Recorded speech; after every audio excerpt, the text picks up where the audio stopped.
I want to talk to you about Photoshop. Let's take a little spin around all of the different things that we can do in Photoshop. So first things first, let's start with the menus. Okay, so we have our main picture workspace in the middle. Over on the left-hand side, we have a whole series of tools that we can select, such as, well, we could select like the selection marquee tool, select a particular area of our image. We could even delete it if we wanted, or fill it with black, or do something else.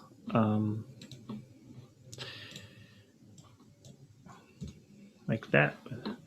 I just double clicked on my background layer so I could unlock it. Then I can actively delete things I wanted.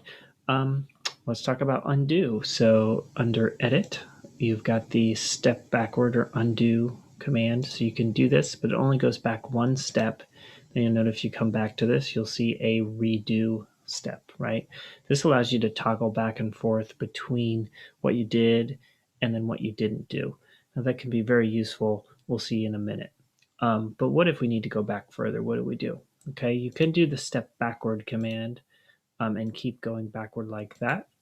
But what I actually think is the best thing is we come up to our history palette, which is here, and we can see all the steps we've been making since I first opened my image. So I can come back actually to this open here, and now everything has gone back to normal. I can step back many steps. Once I change something, I can't step back forward again, but that is the history palette and one of the things that's very useful for it. So we have a whole set of other tools. One of the most common tools would be the brush tool. This would allow us to paint. We could paint a particular color on top, choosing our color. If we come down here, we also have the foreground and the background color. So I'm setting the foreground color and I would be painting with that. You can see this is very, very light because my opacity has changed. And this gives us a good opportunity to look at the top bar here. This top bar is another toolbar, but all of these settings have to do with the particular tool that's selected. So you can see up here we have the brush icon because we've got that selected, and then here are a bunch of settings for that. One of those is the opacity, which is all the way down at 003, so not very strong. So if I change that and move up to say 70%, now if I paint in the same spot, we have a much stronger thing. Notice also just the way that Photoshop works is if I do paint and I go back over what I did, it doesn't keep getting darker and darker, even though I'm not at full opacity here. It's only in the new areas. So I'm clicking and holding and moving in this case. This allows you to kind of paint in an area without doing something over here where you have an overlap, which would be really difficult to get an even fill. So if you click, let go, then click again, then of course you can add to that and paint over top of it, and you will get an overlap effect in that case. Okay, so what else can we do? Let's go ahead and go back to my history, go back to the opening, to the start. Over here on the right-hand side, I have a whole series of palettes. We already looked at the history palette. We've got our properties palette. Some of the other ones that I use sometimes is sometimes properties, but at times I will also use, well, I'll tell you the truth, not really anything down in here. But the navigator is helpful because it shows you where you are in the picture. It also has a zoom at the bottom. So if I zoomed in, it shows you the area of crop or the zoom area, which you can see here.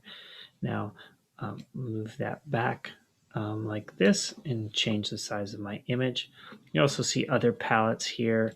We've got the histogram palette, which is something that we've talked about often in photo, and that's helpful. We have other palettes here. Another very important palette is the layer palette. You'll have palettes that are tabbed on top of each other. So we have channels. We look at just the red channel, for instance. We can just click on that, and that is the red channel. If we just wanted to look at the blue channel, we could do that, or the green channels. You can see subtle differences, or we can click our little eyeballs here and turn everything on or off. Layers is going to be similar. We can add to layers, add different layers on top of our base layer. Here I've got another image, a black and white image in this case, but you can see I have multiple layers here.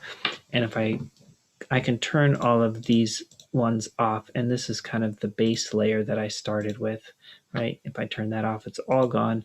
But these other layers on top are just adjustment layers. They're adding to the way the image looks in a particular way. And so I've been changing things. And one of the wonderful things about layers is that you can make adjustments on top of your image, but it's not actually affecting the image itself, right? And so it's a non-destructive workflow. But let's continue on. Another thing to just notice about these palettes is they have little hamburger, we call them hamburger stacks, or hamburgers here, and that you click on that for further information. So if we're looking at this histogram, well, we got some further choices we can make. We could look at the all channels view, for example, and then that will allow us to see not only the combined RGB. Well, in this case, I got green here, but if I got the RGB channel, this is all of the information for all three channels. And then this also shows me the red, the green, and the blue down here. So I can look at all of those if I wanted to. And that's just a choice, an extra choice in that hamburger.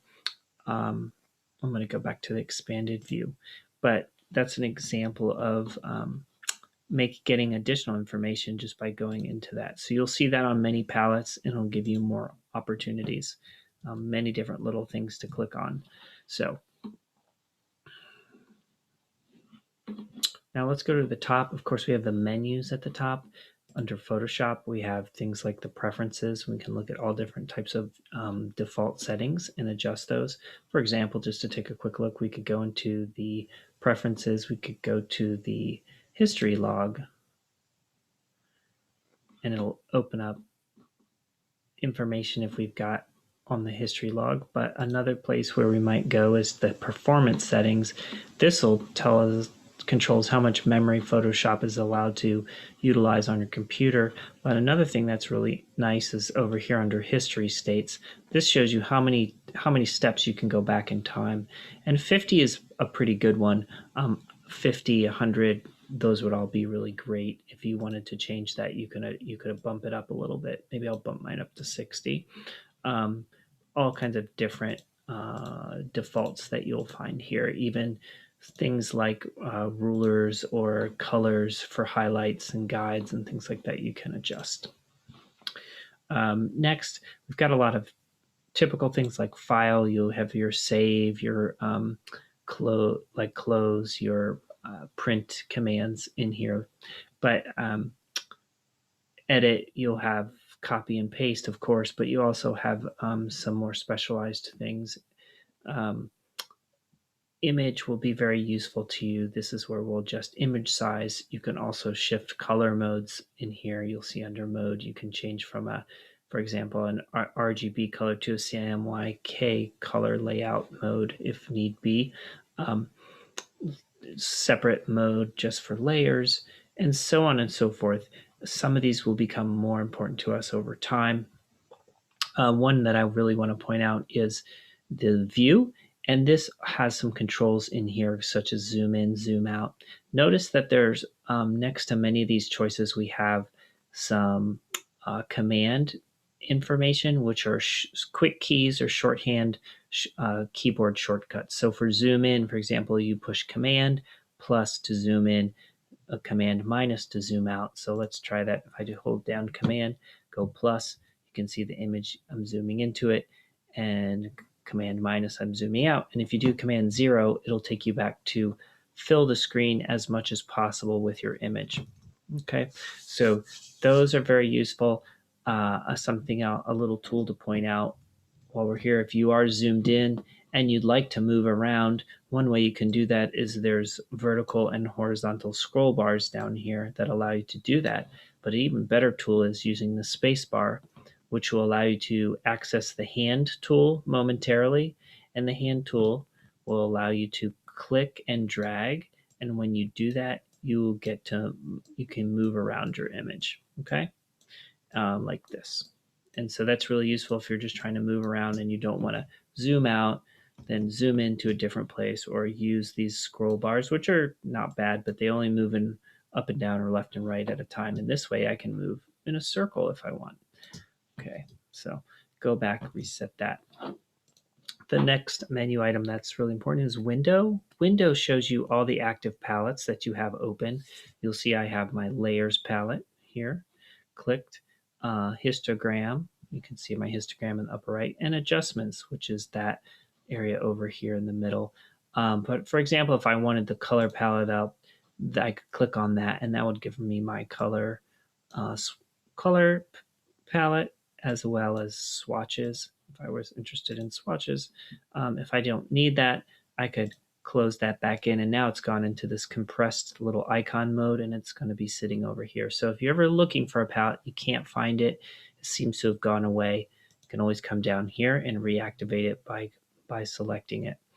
Um, Another thing here is any of your windows that are open, any files that are open will be listed all the way at the bottom here. You can see I have two files open, that other black and white shot, and then this one. The workspace is also important to point out. There's some default workspaces that are typical that you can select. I've got photography selected right now. Um, you could do essentials, that's the default, but photography brings up things like histogram automatically, and the info button, which is over here, the info tab, which tells me information wherever I am in my image. It'll show me information about the red, green, and blue channels. Things like that. So it gives me some specifics about that particular pixel information. So if you want to adjust this, you can. If you add to, like I added my color palette here, the color palette here by clicking on it.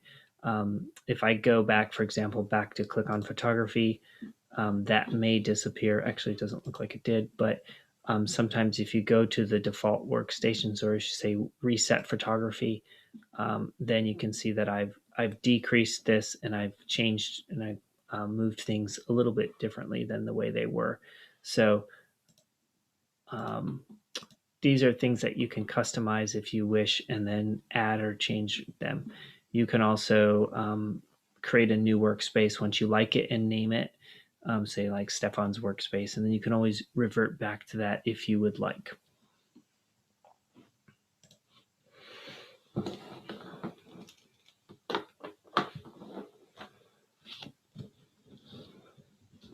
A couple other quick things here that are worth mentioning is how to rotate your image around.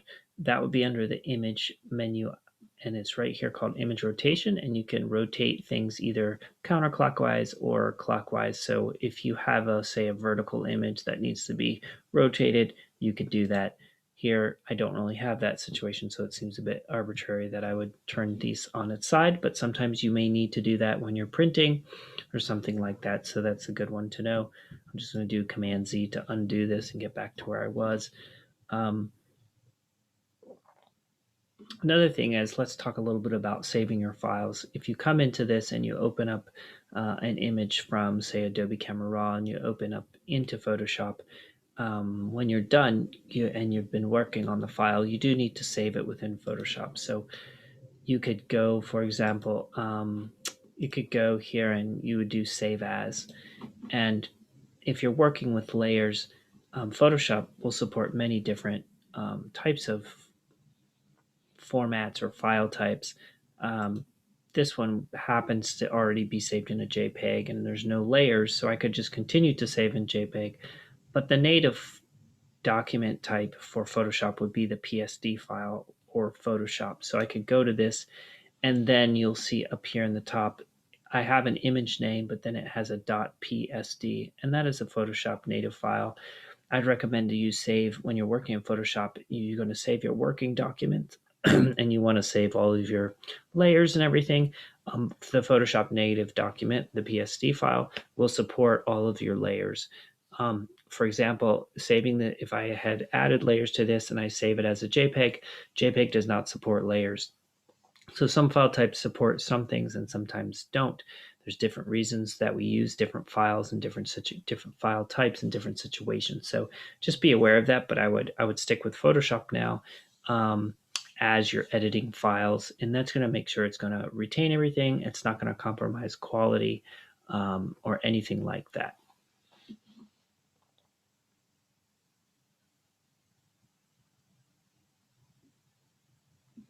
Okay.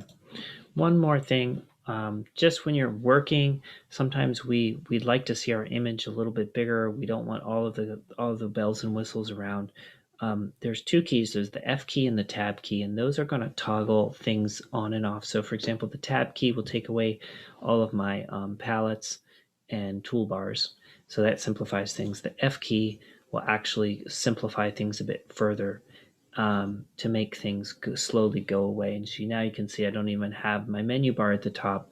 The only thing I have visible now is the image. I do have my ruler on, which is something I have on. I could do Command R to toggle that on and off. You can find that function under View as well. But now I could kind of zoom in or even go to Command 0 to zoom to the full screen. And now all I have is my image. So I could really just kind of focus on that if I just don't want a lot of clutter and I'm really kind of just assessing what I got. And then, of course, you can push your F key again to get this back and your Tab key to get your um, tools back, and then you're kind of ready to go just like you were. So hopefully that gives you a lay of the land here. That's the initial idea for um, how you can open up a file and just start to work with it in Photoshop and where all the different things are located.